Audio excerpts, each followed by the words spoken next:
हाय दोस्तों, good morning. आज अपन देख रहे थे डीपीएसपी। तो डीपीएसपी अपन ने 40 तक तो देख लिए थे, है ना। जो राज्य के नीति निर्देशक तत्व हैं, राज्य की नीति निर्देशक तत्व, राज्य की नीति निर्देशक तत्व है। Direct principle of state policy, direct principle of state policy क्या बोला जाता है शॉर्ट में, इसको डीपीएसपी बोला जाता है। डीपीएसपी में हमने देख लिया था, कहाँ तक देख लिया था, 40 तक देख लिया था। अनुच्छेद 40 में ग्राम पंचायतों का गठन देख लिया था। आज 41 से शुरू करते हैं। आज 41 से शुरू करते हैं। अनुच्छेद 41, अनुच्छेद 41, अनुच्छेद 41 क्या कहता है कि कुछ दशाओं में काम, शिक्षा और लोक सहायता, ये क्या है, राज्य को दिए गए निर्देश हैं कि राज्य इन चीजों को लागू करेगा, धीरे धीरे लागू करेगा, क्योंकि उस टाइम पे फंडामेंटल राइट्स की सख्त जरूरत थी, इसलिए उनको फंडामेंटल बोला जाता है, मौलिक अधिकारों की। तो उनको तो तुरंत लागू कर दिया, लेकिन ये जो आपके नीति निर्देशक तत्व है, इनको समय के आधार पर छोड़ दिया गया। केटी शाह ने कहा था कि एक ऐसा चेक है जिसको क्या कर दिया, धीरे धीरे छोड़ दिया गया, है ना। तो राज्य के नीति निर्देशक तत्व की बात करते हैं। तो राज्य के नीति निर्देशक तत्व क्या है, राज्य को दिए गए निर्देश हैं कि राज्य कोई भी योजना या नीति बनाएगा तो वो इनको मध्य ध्यान में रखते हुए बनाएगा।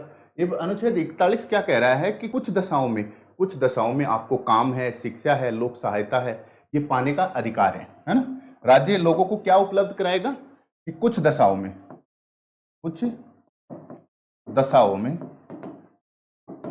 काम, शिक्षा और लोक सहायता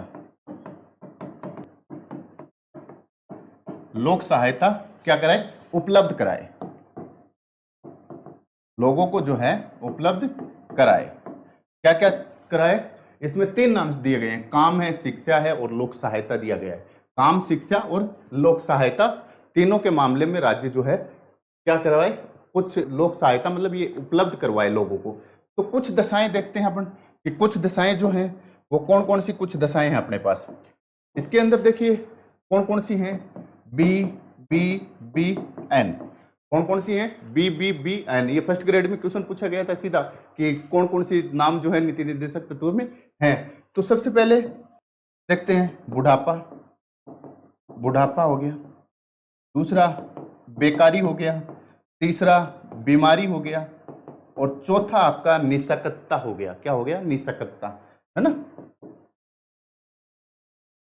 निःशक्तता चौथा शब्द हो गया।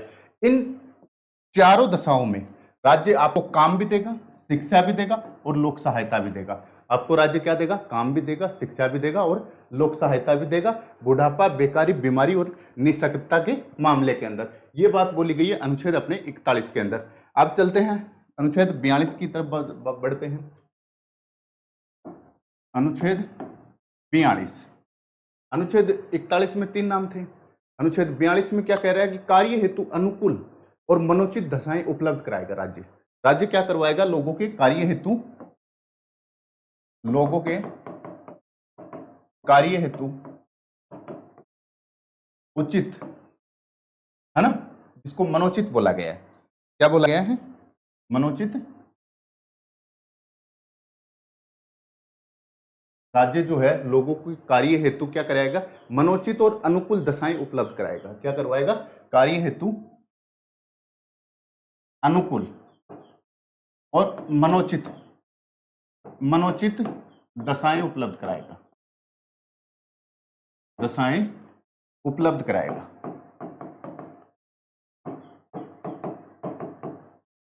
जो भी लोग होते हैं उनके लिए क्या करवाएगा, जो ये क्या है, सामूहिक है, हमने देखा था, और फंडामेंटल क्या था, व्यक्तिगत थे। तो उनके लिए अनुकूल दशाएं होंगी। ऐसा नहीं कि वहां पे काम कर रहे हैं, अनुकूल दशाएं नहीं है, मतलब सांप गेरा बिच्छू बैठे रहे लाग रहे हैं और बठे तारगन काम कराओ लाग रहे हैं, ऐसा नहीं होगा। मनोचित होगा, आपके मन के लिए उचित होगा, आपको समय पे कितना टाइम आपको छुट्टी दिया जाएगा, कितना क्या करवाया जाएगा, उस टाइप के दशाएं जो हैं वो इसके अंदर जोड़ी गई हैं।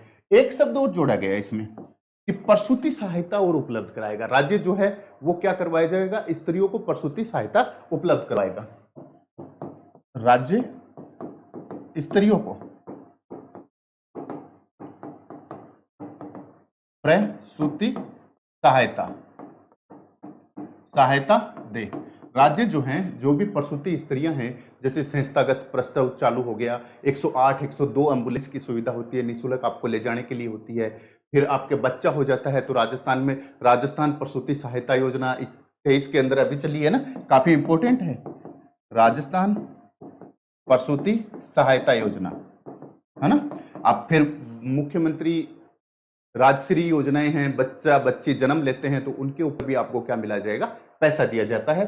तो वो जो आपकी नीतियां हैं, बोलते हैं कि इतनी नीतियां लागू कर दी, नीतियां कुछ लागू नहीं किए, बस ये आपके डीपीएस पे लागू हो रहे हैं। क्या हो रहे हैं, डीपीएस पे लागू हो रहे हैं। इससे पहले अपन ने देखा था बुढ़ापा, बेकारी, तो बुढ़ापे के लिए पेंशन योजनाएं चालू हो रही है, बेकारी के लिए कई कई काम हो रहे हैं, बीमारी के लिए कई योजनाएं चालू हो रही हैं, निःशक्तता के लिए कई योजनाएं चालू हो रही हैं। तो वो योजनाएं जो लागू करते हैं ना, वो अपने क्या हो रहे हैं, डीपीएसपी जो है इनका क्रियान्वयन हो रहा है। ठीक है, क्रियान्वयन हो रहा है। तो राज्य स्त्रियों को क्या देगा, प्रसूति सहायता देगा। और दूसरी बात है, राज्य जो लोगों को काम देगा ना, वो काम अनुकूल होना चाहिए और मनोचित प्रकार का होना चाहिए।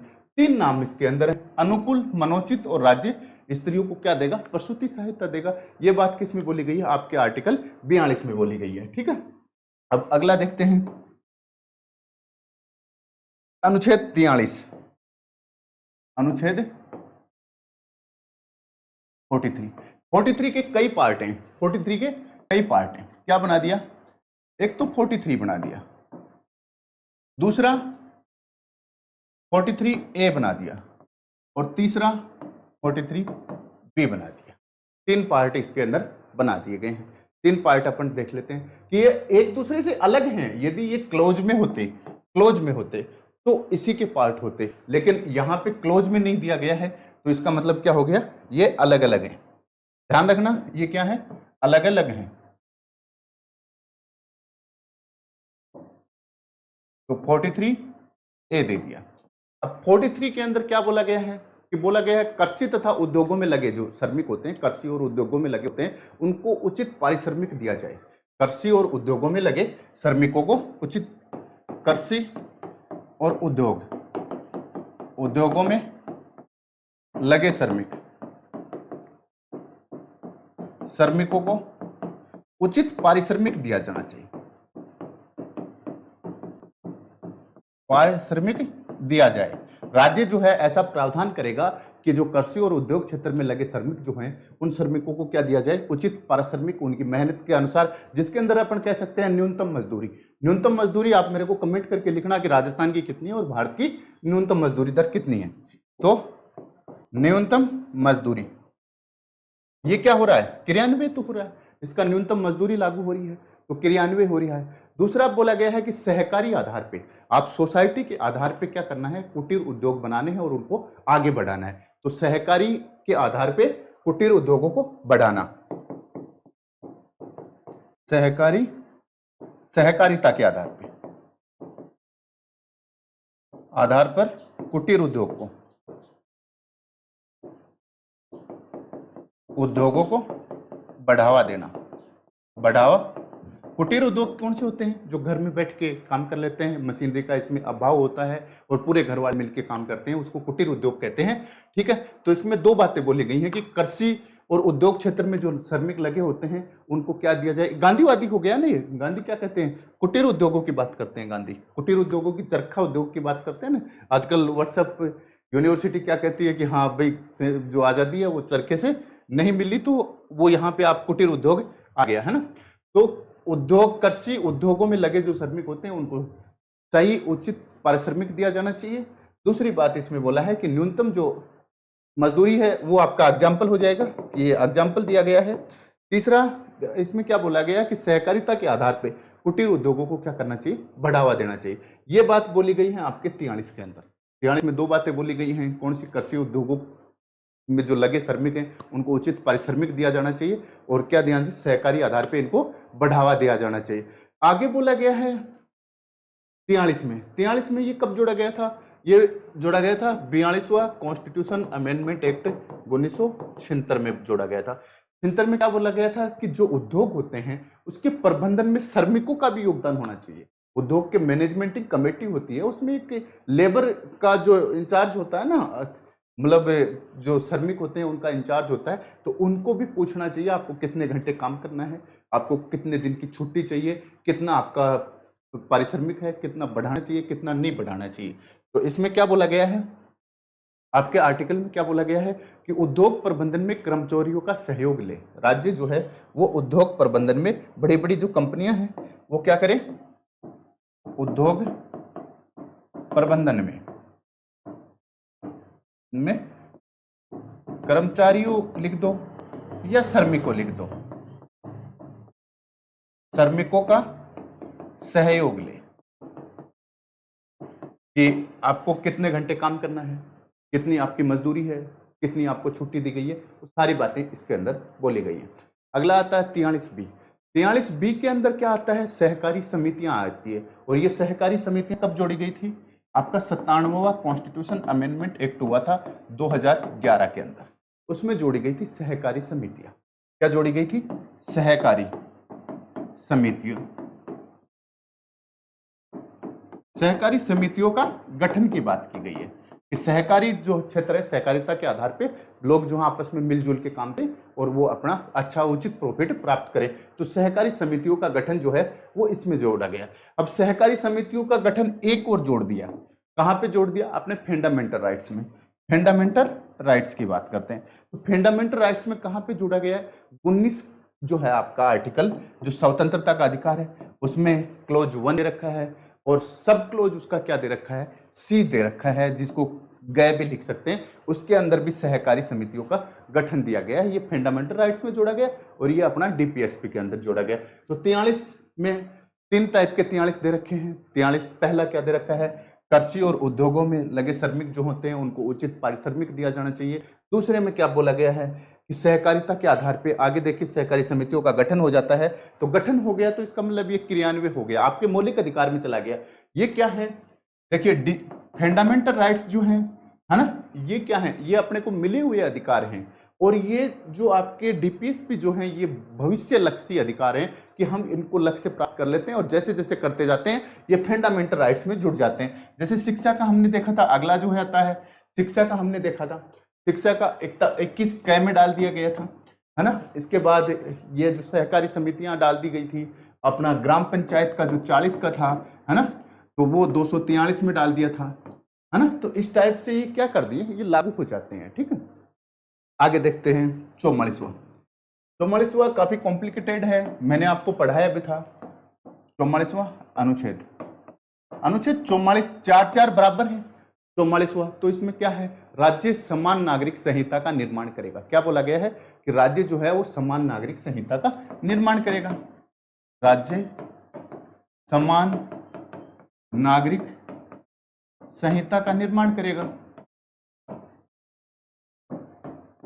निर्माण करें। तो देखिए इसके ऊपर अपन ने अलग से क्लास बना दी है, जो ऑलरेडी पहले से डाल दी है, क्योंकि ये बहुत ज्यादा हॉट मुद्दा है। जब से प्रधानमंत्री मोदी जी हैं, उन्होंने भोपाल में भाषण दिया था, तब से काफी हॉट मुद्दा हो गया है ना। तो राज्य समान नागरिक संहिता है, इसके अंदर पर्सनल लॉज जो है उनको क्या करना है, बराबर करना है। क्रिमिनल लॉज जो है वो क्या है, ऑलरेडी बराबर है ना। तो ये आपका एकमात्र राज्य में लगा हुआ है देश के अंदर, वो कौन सा राज्य है आपका, गोवा है। गोवा राज्य एकमात्र राज्य है जिसके अंदर ये लागू किया गया है, ठीक है। अगला देखते हैं अनुच्छेद 45। अनुच्छेद 45, अनुच्छेद 45 के अंदर देखिए सबसे पहले अपने क्या लिया गया था, एक शब्द लिया गया था बालक। पहले ये देखते हैं, बालक शब्द लिया गया था, ठीक है। बालक के अंदर क्या जोड़ दिया इन्होंने, 0 से लेके 14 वर्ष जोड़ दी। किसमें जोड़ दिया, ये जोड़ दिया आपका जो बाल श्रम उन्मूलन अधिनियम 1986 का आया था, उस 86 के अधिनियम में जोड़ दिया, 1986 के अधिनियम में। अब 30 साल बाद में 2016 में वापस इसका संशोधन हुआ है ना। बाल श्रम उन्मूलन अधिनियम संशोधन 2016 हुआ है। इस 16 में क्या कर दिया कि 0 से 14 जो है, इन बच्चों को तो आप कहीं पर भी नहीं लगा सकते, कहीं पर भी नहीं लगा सकते। ये आर्टिकल 24 में बोल दिया है कि इनको बच्चों को, सुप्रीम कोर्ट ने व्याख्या कर दी कि इनको कहीं पर भी आप लगा नहीं सकते। अब 14 वर्ष से लेकर 18 वर्ष को क्या बोल दिया इन्होंने, किशोर बोल दिया कि किशोर हो गए। इन किशोरों को आप 3 जगह नहीं लगा सकते। कहां कहां नहीं लगा सकते, खान, कारखाना और खतरनाक उद्योग। खतरनाक उद्योग, इन तीनों को नहीं लगा सकते। ये जो आपके बालक जो हैं, इन बालक को क्या कर सकते हो आप, केवल घरेलू काम में, जैसे कोई चाय पकड़ा के आनी है, कोई घर में दुकान है तो थोड़ी बहुत देर के लिए कोई सामान दे दिया तो दुकान के लिए आप खड़ा कर सकते हो, ठीक है। और किशोरों को बोला है कि यहाँ पे मनाही है, इन 3 कामों में तो मना है। किसमें बोल दिया, इसमें बोल दिया। क्या है ये, बाल श्रम, बाल श्रम, बाल श्रम उन्मूलन अधिनियम संशोधन हुआ है, क्योंकि 86 में आया था तो क्या कर दिया, संशोधन कर दिया। संशोधन अधिनियम 2016 में बोल दिया गया है, ठीक है। किशोर किसको बोला गया है, जो 14 से 18 साल का बच्चा है। और ये अब इन 2 पार्टों को 14 साल तक के बच्चों को, 14 के बाद में तो आप यहाँ पे मत भेजिए, बाकी आप काम करवाइए। अब ये 14 साल तक के बच्चे हैं, इनको हम कहाँ लेके जाएंगे, इनको हम यहाँ पे आर्टिकल 45 में लेके आएंगे, अनुच्छेद 45। 0 से 14 वर्ष के बच्चे, इन 0 से 14 वर्ष के बच्चे हैं, इनको भी हमने 2 भागों में बांट लिया। एक तो फंडामेंटल राइट्स में बांट लिया और एक डीपीएसपी में बांट लिया। डीपीएसपी के अंदर बांट लिया कि बालकों की देखरेख और शिक्षा का प्रबंधन राज्य करेगा। क्या बोला गया है, बालकों की देखरेख और शिक्षा का प्रबंधन, शिक्षा का प्रबंधन राज्य करेगा।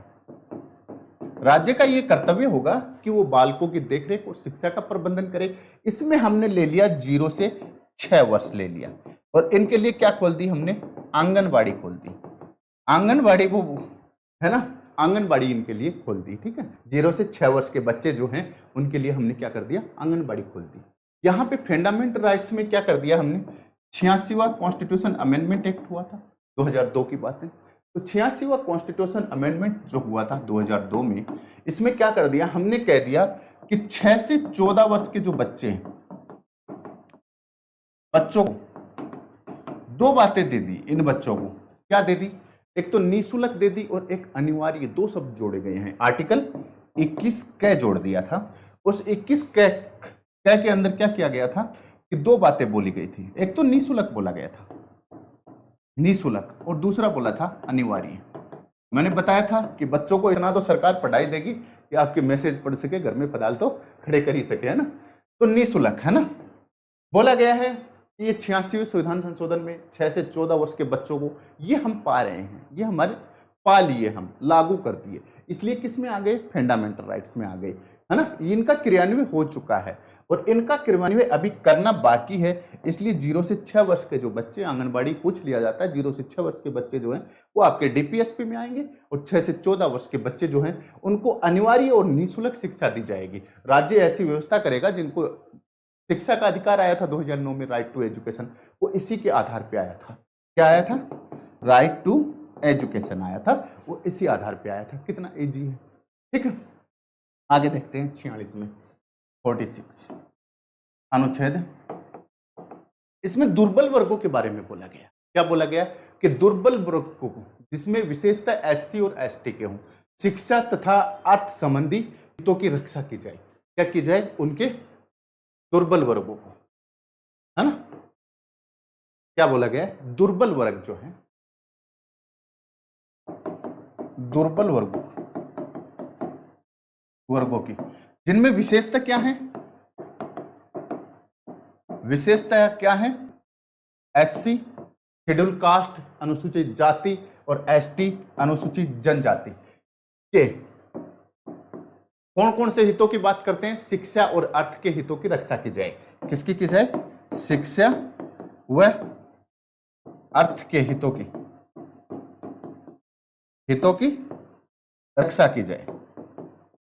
राज्य ऐसी नीतियां लागू करेगा जिसमें एससी और एसटी जो दुर्बल वर्ग जो हैं, विशेषता, उनके शिक्षा संबंधी जो भी हित हैं उनकी रक्षा की जाए, और अर्थ संबंधी उनको मजदूरी पैसे वगैरह की जो है वो व्यवस्था की जाए। फिर आगे क्या बोला गया है, इन्हीं वर्गों को शोषण से बचाना है, शोषण से बचाना है, शोषण से सुरक्षा दी गई है। शोषण से सुरक्षा भी राज्य देगा, सुरक्षा भी क्या करेगा, राज्य जो है वो देगा। राज्य क्या करेगा, इन वर्गों को, एससी और एसटी वर्गों को, दो बातें इसमें बोली गई है। एससी एसटी वर्ग जो है उनको किसमें किसमें शिक्षा और अर्थ के हितों की उनको रक्षा करनी है। दूसरी बात, शोषण से सुरक्षा करनी है उनकी। जैसे अभी मणिपुर का मामला चल रहा था, तो मणिपुर में जो 2 महिलाओं को बिल्कुल नंगा करके घुमाया गया था, तो वो इसी में भी आता है, क्योंकि वो एसटी की महिलाएं थी, शेड्यूल ट्राइब की महिलाएं थी। ठीक है। दूसरा, उनका फंडामेंटल राइट जीने के अधिकार में भी आता है। तीसरा, महिलाओं के सम्मान के लिए उत्थान की बातें करते हैं, तो वो भी आता है। यदि आपसे इंटरव्यू में इस टाइप का कोई क्वेश्चन कर लिया जाता है, तो उसकी काफी चीजें आपके सामने निकल के आती हैं। ये हो गया आपका अनुच्छेद 46।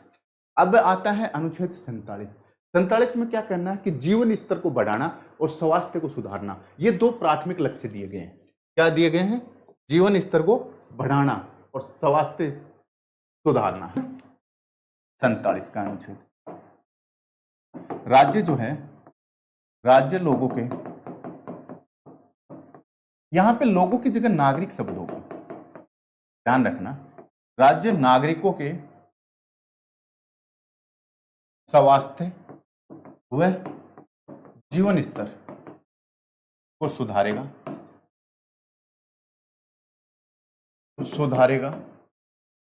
ये क्या होगा? राज्य का प्राथमिक लक्ष्य होगा।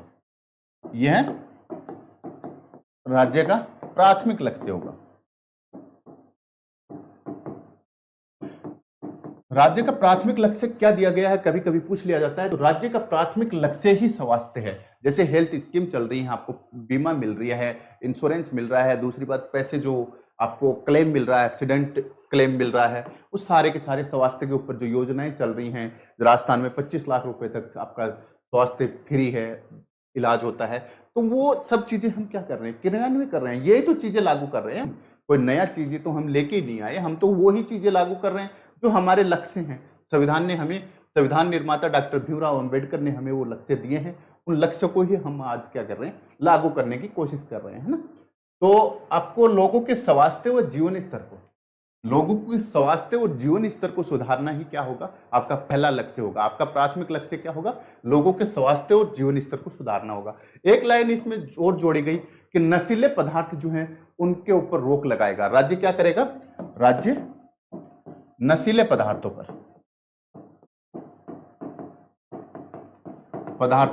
रोक लगाएगा। राज्य जो है वो रोक लगाएगा, किस पे लगाएगा? नशीले पदार्थ पे। क्या होते हैं? दारू पी के क्या हो जाते हैं, सेंसा हो जाते हैं। तो मद्य निषेध हो गया, मद्य निषेध हो गया। ठीक है। इन सब के ऊपर, बीड़ी सिगरेट हैं, इनके ऊपर रोका जाएगा। लेकिन दूसरी तरफ आगे जाके क्या बोला गया है कि आपके SC ST का उत्थान भी होना चाहिए। तो मैक्सिमम क्या करते हैं, ट्राइब के जो लोग होते हैं वही क्या करते हैं, मैक्सिमम बीड़ी सिगरेट उद्योग में लगे हुए हैं, है ना। बीड़ी सिगरेट उद्योग भी आज के दिन एक इलेक्शन का मुद्दा बना हुआ है। वेस्ट बंगाल का मुरादाबाद, जो मुर्शिदाबाद जो है वो ज्यादा, मुरादाबाद तो यूपी में है, मुर्शिदाबाद जो है वो ज्यादा फेमस है। तो मद्य निषेध, नशीले पदार्थों पर राज्य रोक लगाएगा। हाँ, लेकिन नशीले पदार्थों से क्या बनती हैं? दवाइयां बनती हैं। तो इन्होंने कहा कि औषधीय उपयोग के लिए इनमें छूट रहेगी, औषधीय उपयोग के लिए इनमें छूट रखी गई है। देखिए कितना इजी बातें हैं कि राज्य लोगों के स्वास्थ्य और जीवन स्तर में सुधारेगा। वर्ड ये कि ये आपको डायरेक्ट में मिलेंगे, कोई चेंज नहीं है।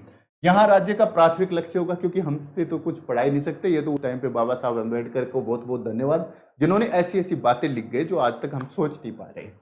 राज्य नशीले पदार्थों पर रोक लगाएगा, जैसे मद्य निषेध पे, बीड़ी सिगरेट पे, धूम्रपान पे, इन सब पे रोक लगाएगा। ठीक है। ये हो गया आपका अनुच्छेद 47 का। अब बात करते हैं अनुच्छेद पशु पक्षियों वाला और देख लेते हैं, है ना। अनुच्छेद 48, अनुच्छेद 48।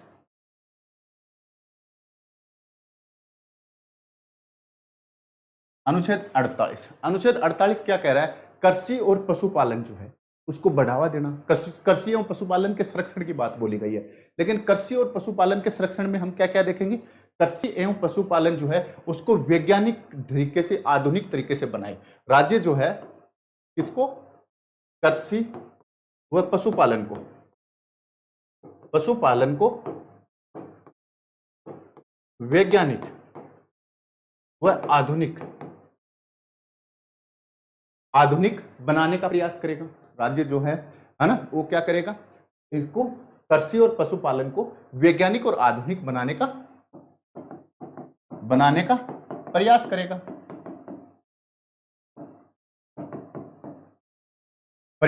है ना। राज्य जो है वो क्या करेगा, कृषि और पशुपालन जो है उसको आधुनिक तरीके से बनाएगा और वैज्ञानिक ढंग से उसको बनाएगा, बार बार उसके अंदर प्रोग्रेस करेगा। जैसे गाय, कटड़े, भैंस की इनकी प्रजातियां पैदा हो रही हैं, ये पशुपालन में होगी। कृषि के अंदर भी नई नई मतलब क्या आती है, फसलों की वैरायटी जो आ रही है वो आपकी अभी काम कर रहा है, चल रहा है, इसका क्रियान्वित हो रहा है ना।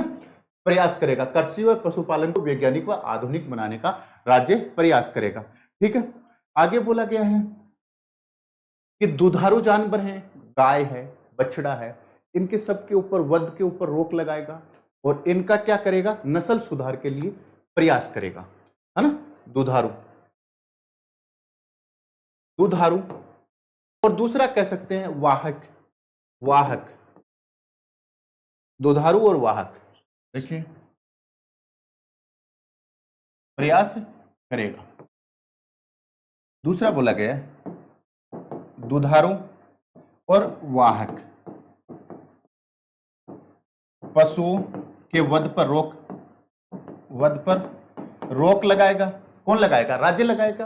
दुधारू और वाहक पशु जो हैं उनके वध के ऊपर रोक लगाया जाएगा। आगे क्या बोला गया, इनकी नस्ल सुधारी जाएगी, सुधारी जाए, उसके लिए क्या करेगा, राज्य जो है प्रयत्न करेगा। तो देखिए दुधारू जानवर में किसका नाम दिया गया है, गाय का दिया गया है, बछड़ा का दिया गया है, गो हत्या इसी में आती है। ठीक है, भैंस का, बकरी का जो आप दूध पीते हो जिनका भी, वो क्या हो गए, दुधारू जानवर हो गए। वाहक जानवर कौन से हो गए, वाहक जानवर चाहे आप खच्चर ले लो, घोड़ा ले लो, ऊंट ले लो, या फिर आप बैल ले लो, कोई भी जानवर है ना, घोड़ा है, ऊंट है, बैल है, खच्चर है। अभी एक मामला आया था थोड़े दिन पहले कि अपने जो यात्रा पे जाते हैं, है ना, तो वो लोग खच्चर के साथ मारपीट कर लिया, तो उनके मालिकों के खिलाफ सुप्रीम कोर्ट ने क्या किया था, पीएलआई के तहत जो अपनी जनहित याचिका है उसके तहत क्या कर लिया था, मामले को खुद अपने पास ले लिया गया था। ठीक है, तो इसके अंदर ये बोला गया, अब एक और जोड़ा गया है, क्या जोड़ा गया है, इनका संरक्षण करना है। दुधारू पशु जो है इनके वध पे रोक लगानी है, इनका क्या करता है, संरक्षण करना है, बचाव करना है, ये बातें इसके अंदर होगी, सुधारी जाए। ठीक है, आगे देखिए क्या बोला गया है कि संरक्षण और ये सारी चीजें कर दी। अब एक और जोड़ दिया इसके अंदर, क्या जोड़ दिया, 48A जोड़ दिया। क्या जोड़ दिया, 48A और जोड़ दिया। कौन सा जोड़ दिया, 48A। 48A कब जोड़ा गया था, 42वें संविधान संशोधन में जोड़ा गया था। 48A जो है आपका 42वां कॉन्स्टिट्यूशन अमेंडमेंट एक्ट कब हुआ था आपका, 1976 को हुआ था। 1976 में यहाँ पे क्या जोड़ दिया था, वन्य जीवों की रक्षा और पर्यावरण का संरक्षण, दो नाम में जोड़े गए थे। क्या जोड़ दिया था, वन्य जीवों की रक्षा, राज्य जो है वन्य जीवों की रक्षा करेगा और पर्यावरण का संरक्षण करेगा। दो नाम ही तो जोड़े हैं कि राज्य जो है वन्य जीवों की रक्षा करेगा। वन्य जीवों की रक्षा के लिए राज्य ने नेशनल पार्क बना रखे हैं, जिनको आप राष्ट्रीय उद्यान बोलते हैं, सेंचुरीज बना रखी हैं जिनको अभयारण्य बोलते हैं, आके निषिद्ध क्षेत्र बन रहे हैं। राजस्थान के अंदर तो हर तीसरे दिन बन ही रहा है ना। तो अपने जो भी हैं राष्ट्रीय उद्यान है, वहां पे क्या किया जा रहा है, या जीव जो हैं उनको राष्ट्रीय धरोहर घोषित किया जा रहा है ना, डॉल्फिन को कर दिया है ना। तो इस टाइप से क्या हो रहा है, राज्य जो है इनको क्रियान्वयन करने में लगा हुआ है। पर्यावरण संरक्षण के लिए वायु प्रदूषण है, जो भी प्रदूषण है, सब पे रोक लगाया जा रहा है, प्लास्टिक की थैलियों के ऊपर बैन लगाया जा रहा है। ये सारी की सारी चीजें किस में आ जाएगी, वन्य जीवों की सुरक्षा और पर्यावरण का संरक्षण और संवर्धन करना है। ये नाम तो अपने से भी जोड़ सकते हैं, संवर्धन, है ना, संवर्धन करना है। तो संवर्धन का मतलब क्या हो गया, इसको बढ़ावा देने की बात की गई है कि पर्यावरण जो है उसको संरक्षण को बढ़ावा दिया जाए, है ना। तो ये दो बातें 48A के अंदर जोड़ा गया। कब जोड़ा गया था, 42वें कॉन्स्टिट्यूशन अमेंडमेंट एक्ट में जोड़ा गया। आगे देखते हैं 49 का, जो राष्ट्रीय महत्व की जो अपनी धरोहर होती है उनके संरक्षण के बारे में बातें की गई हैं। अनुच्छेद 49। अनुच्छेद 49, अनुच्छेद 49 क्या कह रहा है कि स्मारक है या कोई ऐतिहासिक स्थल है या ऐतिहासिक भवन है, उसका क्या करना है, राज्य संरक्षण करेगा। किसका करेगा? या तो कोई स्मारक है या फिर ऐतिहासिक स्थल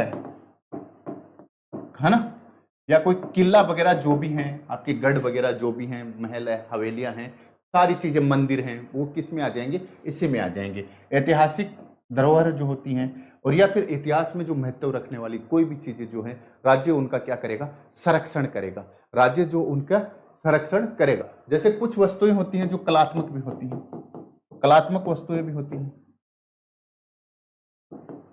कलात्मक वस्तुएं क्या होती हैं? जैसे दीवाने खास हुआ करता था, राजा बैठते थे, दीवाने आम में हर आदमी बैठा करता था, तो वो सोने चांदी से जड़े होते थे। जैसे अपने देखते हैं बीकानेर के गढ़ के अंदर देखते हैं, है ना, तो चंदन का सिंहासन मिलता है, बेड मिलते हैं, इन टाइप की चीजों की, चांदी के क्या मिलते हैं, अपने दरवाजे मिलते हैं। इन कलात्मक वस्तुएं जो हैं, इनका राज्य क्या करेगा? संरक्षण करेगा। राज्य को निर्देश है कि राज्य इनका संरक्षण करे, संरक्षण करे। इसी मामले को बढ़ते हुए क्या करते हैं, ये अपने वर्ल्ड हेरिटेज लिस्ट में आते हैं, है ना, विश्व धरोहर सूची में पहले राष्ट्रीय धरोहर बनाया जाता है, फिर विश्व धरोहर सूची के अंदर ये चीजें आते हैं। आज के दिन राजस्थान में जो सर्किट चल रहे हैं, है ना, सर्किट, जो भी सर्किट बन रहा है वो क्या है? आपके सभी ऐतिहासिक स्थल हैं, सभी पूजा स्थल हैं, किले हैं, आपके स्मारक हैं, वो सारे के सारे क्या हैं? आपके यही तो चीजें लागू कर रहे हैं गहलोत सरकार, है ना। कलात्मक वस्तुएं जो भी हैं आपकी, जो भी जहां जहां की जो चीजें प्रसिद्ध हैं या जो भी कलात्मक चीजें हैं, उनको क्या किया जा रहा है यहाँ पे? जैसे जयपुर के ब्लू पोट्री की बात करते हैं, वो भी आपकी कलात्मक वस्तुएं में आ जाएगी। इन सब का क्या किया जाना चाहिए? संरक्षण राज्य जो है वो करे। ठीक है, ये आपने 49 के अंदर क्या बोला है? स्मारक, ऐतिहासिक स्थल, किला, वस्तुएं जो भी हैं उनका क्या करें? स्मारक। लाल किला है, जयपुर के महल हैं, आमेर के महल हैं, इन सब का वो करना। जैसे क्या बना दिया है, राष्ट्रीय पुरातात्विक विभाग जो है वो अलग से बना दिया गया है, ASI विभाग अलग से बना दिया गया है। ठीक है, आगे देखते हैं अनुच्छेद 50। अनुच्छेद 50 में क्या है कि पहले राजा महाराजाओं के टाइम पे क्या होता था कि वही आदमी न्यायाधीश बन जाता था, वही आदमी क्या बन जाता था? आगे जाके कार्यपालिका में काम करने लग जाता था। तो यहाँ पे साफ साफ बोला गया है कि कार्यपालिका और न्यायपालिका का पृथक्करण कर दिया जाए। राज्य के द्वारा क्या किया जाए? कार्यपालिका, कार्यपालिका व न्यायपालिका का पृथक्करण। राज्य जो है वो कार्यपालिका और न्यायपालिका का क्या करेगा? पृथक्करण करेगा, अलग अलग करेगा। दोनों के अधिकार और शक्तियां अलग अलग होंगी। ऐसा नहीं है कि एक आदमी टीवी के ऊपर आता है, टीवी के ऊपर आता है, वो ही भारत पाकिस्तान के रिश्ते पे बोल जाता है, कोई अमेरिका के साथ रिश्ते पे बोल जाता है, कोई आंतरिक कलह जो अपने देश के अंदर होती हैं जाति जनजाति को लेके उसके बोल जाता है, वही हिंदू मुसलमानों के लिए बोल जाता है। क्या वो इतना ज्ञान का भंडारी है? इतना ज्ञान का भंडारी है तो उसको सभा लगा के कोई ज्ञान देना चाहिए, उसको टीवी के ऊपर डिबेट करने की जरूरत कहाँ आ गई? फिर वही महिलाओं के द्वारा क्या करवा जाता है? चप्पट खा के वापस भाग जाता है ना। तो इसलिए बोला गया है कि कार्यपालिका आपकी अलग होनी चाहिए और न्यायपालिका आपकी अलग होनी चाहिए। इसमें दोनों में अंतर्द्वंद नहीं होना चाहिए। यदि अंतर्द्वंद हो जाता है तो उसको अतिरेक बोले जाता है, अतिरेक बोला जाता है। जैसे पिछली बार RS मेंस में पूछा गया था कि न्यायिक कार्यपालिका जो है, न्यायाधीश रमन्ना ने कहा था कि कार्य मतलब न्यायपालिका जो है उसका न्यायिक सक्रियता तो ठीक है, लेकिन वो अतिरेक की तरफ बढ़ रही है, वो अच्छा नहीं है। तो यहाँ से आपका क्वेश्चन बन जाएगा, वहां से भी आपका क्वेश्चन मूल अधिकार से भी बन जाता है ना। तो न्यायपालिका और कार्यपालिका का क्या गया है? पृथक्करण किया गया। पहले राजा महाराजाओं के टाइम पर राजा क्या करते थे? कार्यपालिका का सर्वोच्च होता था, जो आदेश दे दिया वो दे दिया, न्यायपालिका में वो ही न्याय कर देता था। तो ये चीजें को बोला गया कि सबसे पहले तो इस बीमारी को मिटाओ, दोनों को अलग अलग, इसमें विशेषज्ञ पैदा होंगे। आप RS मेंस दोगे तो उसमें आप सामान्य और एक विशेषज्ञ का टॉपिक पढ़ोगे तो विशेषज्ञ पैदा होंगे यहाँ पे, और विशेषज्ञ पैदा होंगे तो इसका बहुत अच्छा रिजल्ट आपको देखने को मिलेगा। तो कार्यपालिका और न्यायपालिका का पृथक्करण आर्टिकल 50 में बोला गया है। आगे देखिए अनुच्छेद 51 में क्या बोला गया? अनुच्छेद 51 ये बहुत बार इंटरव्यू में पूछा जाता है, मेंस में पूछा जाता है। यहां पे भारत की विदेश नीति, भारत की विदेश नीति, देखिए इन चीजों को वाद योग्य बना देते थे तो लोग बाग यहीं पे जाके वकालत, सारे वकील ही तो थे, बनाने वाले भी वकील थे, और आज जो है वो भी इनका क्रियान्वयन कर रहे हैं या फिर इन योजनाओं की देख रेख कर रहे हैं सुप्रीम कोर्ट के, वो भी तो वकील रह चुके हैं होते हैं पहले। तो भारत की विदेश नीति के बारे में बोला गया, सबसे पहले बोला गया है कि आप अंतर्राष्ट्रीय स्तर पर शांति बनाए रखें। देखिए कितनी अच्छी बातों को कितना पिरोया है इन्होंने कि अंतर्राष्ट्रीय स्तर पर शांति बनाए, राज्य का कर्तव्य होगा कि वो अंतर्राष्ट्रीय स्तर पर शांति बनाए रखे, शांति बनाए रखे। कि पहले जो नो वार फर्स्ट जो है कि पहले हमें कोई लड़ाई नहीं करनी है, अंतर्राष्ट्रीय स्तर पे हम लोगों को क्या बनाना है, शांति आप लोगों को बनाना है। फिर बोला गया है कि आप अंतर्राष्ट्रीय जो संधियां हैं उनका भी भारत को पालन कर रहा है, मतलब देश को पालन करना चाहिए। राज्य का क्या कर्तव्य होगा कि अंतर्राष्ट्रीय जो संधियां हैं उनका भी पालन होना चाहिए, उनका भी पालन करें। राज्य जो है जो अंतर्राष्ट्रीय स्तर पे कोई भी संधि कर लेता है उन संधियों का क्या करना चाहिए, पालन करना चाहिए, है ना। और यदि अंतर्राष्ट्रीय संधियों का पालन करें तो अंतर्राष्ट्रीय जो कानून होते हैं उनको भी राज्य क्या देगा, महत्व देगा। तो अंतर्राष्ट्रीय कानून जो है ना, अंतर्राष्ट्रीय कानून उनको भी माने, राज्य जो है वो अंतर्राष्ट्रीय कानून जो है उनको भी माने, ठीक है। ऐसा नहीं कि आप अंतर्राष्ट्रीय स्तर पे यूएनओ की कोई बातें होती हैं, ब्रिक्स की कोई बातें होती हैं, उनको नहीं मानो, नहीं, आपको वो भी माननी पड़ेंगी। अंतर्राष्ट्रीय संधियां आपके दो देशों के बीच में या कई देशों के बीच में हो जाती हैं। आजकल गुट बने हुए हैं, मतलब छोटे छोटे लोकल ऑर्गेनाइजेशन बने हुए हैं, छोटे छोटे संगठन बने हुए हैं, तो उसमें भी आप जो संधियां कर लेते हो उनका पालन करें आप, ये आपका धर्म है, ये आपका कर्तव्य है। अंतर्राष्ट्रीय स्तर पर शांति और सुविधा बनाए रखना चाहिए। यदि ये सब बातें होने के बाद इन्होंने चौथा ये कहा है कि यदि अंतर्राष्ट्रीय स्तर पे कोई युद्ध हो जाए, जैसे यूक्रेन और रूस का युद्ध हुआ है, उसके अंदर भी बोला है कि भारत को मध्यस्थता से कार्य निपटाना चाहिए। कि देखो कितनी बड़ी बात बोली, तभी तो मोदी जी ने बोला। मोदी जी ने क्या किया, इनका क्रियान्वयन तो किया, कोई अलग से उसको बस वो छापना और वो दिखाना और वो हाईलाइट करना, वो एक अलग वे में ले जाना था। बाकी वास्तविक कंडीशन तो ये है, इसी के आधार पर चलेगा, संविधान के आधार पर देश चल रहा है ना। तो क्या किया जाएगा आपका, है ना, अंतर्राष्ट्रीय मध्यस्थता से, अंतर्राष्ट्रीय मध्यस्थता से विवादों का निपटारा करें। जैसे किसका हुआ था, रूस का और वर्सेज यूक्रेन का युद्ध हुआ था। उसमें मोदी जी ने क्या बोले थे, मोदी जी ने बोला था कि अभी युद्ध जो है वो आपको बंद कर देना चाहिए। तो यहाँ पे किसका सहारा हो गया, मध्यस्थता का सहारा हो गया। चार बातें इसमें बोली गई हैं कि अंतर्राष्ट्रीय स्तर पर राज्य जो है शांति बनाए रखेगा, अंतर्राष्ट्रीय स्तर की जो भी संधियां होंगी राज्य उसका पालन करेगा, अंतर्राष्ट्रीय स्तर पर जो भी कानून लागू होंगे उन कानूनों को राज्य मानेगा, और चौथा जो अंतर्राष्ट्रीय स्तर पर यदि कहीं पे युद्ध वगैरह कुछ बातें हो जाती हैं, विवादें हो जाती हैं, तो उन विवादों का निपटारा जो है राज्य क्या करेगा, मध्यस्थता से करेगा। ठीक है दोस्तों, ये अपने डीपीएसपी कंप्लीट हो गए। इसके बाद जो नेक्स्ट क्लास आएगी वो डीपीएसपी से पूछे जाने वाले सभी के सभी क्वेश्चन एक साथ आपके पास आएंगे। उसके बाद अपन मेंस का जो भी क्वेश्चन आए हुए हैं उनका लिख लेंगे कि भाई किस हिसाब से अपने को मेंस का आंसर लिखना है और किस हिसाब से अपने को पढ़ाई करनी है। ठीक है दोस्तों, आज की क्लास में इतना, बाय, धन्यवाद।